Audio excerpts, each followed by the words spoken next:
Hello, I'm going to start by just going over the task class. The class has four properties. You have your string to hold your name, a string to hold your description, a datetime object to hold the deadline, and a boolean to show whether or not the task is complete. The name and description, the setters are going to have the trim, make sure there's no white space being put into that name. The deadline and is completed both use the normal getters and setters. There is one constructor here, and for each task object that's made, is completed is always going to start out as false because every task someone makes, they're not going to make it as an already finished task. And the toString is overridden here just to help with the printing to the console. This is the console app.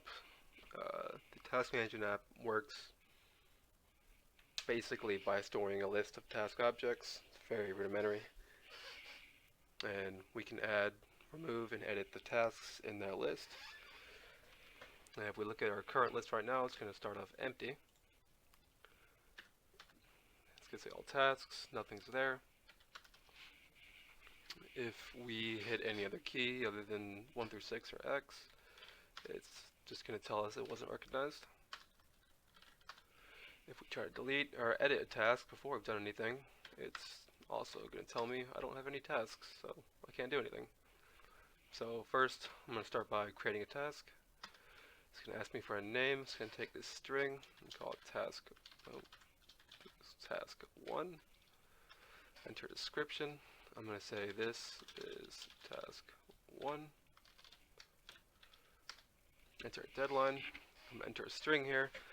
It's going to do a try parse date time, and if it can't parse a date time from that string, it's going to keep prompting me until I give it a good date. So I'm going to start by just giving it a normal string, say date. It's going to say I don't like that. I'm going to give it the format it wants, 1/1/2021. Now this is the suggested format, but it'll also take a format without a time, like this. There we go. I'm going to create a couple other tasks. So let's call this one task 2. I'm going to say this is task 2. Deadline, let's make this May 21st, 1998. Why not? And make one more. Task 3. This is definitely task 3. Enter a deadline for your task. Let's just do 3/12/1987. There we go. If we look at our current list of tasks, it's going to show us the ones that we've made, along with the deadline. If we want to look at a more detailed view, we can hit the number corresponding to that task. So let's do task 1. We'll enter 1. It's going to show us the task. It's going to show us the description and also the status, which is incomplete. It's going to keep prompting me for this until I hit X to quit. So I can hit 2 again if I want to look at task 2. There's task 2. And say now I'm done. I'm going to hit X, get out of there. So go to the next one, go to delete a task. It's going to show me a list of the current tasks I have. I'm going to delete task 3. And boom, it's going to delete that task. Next, I'm going to try to edit a task. It's going to show me the tasks I have, task 1 and 2. I'm going to edit task 1. It's going to show me the current items of the task.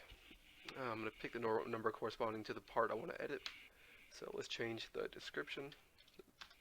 It's going to prompt me for a description. I'm going to say new description. There we go. Successfully changed.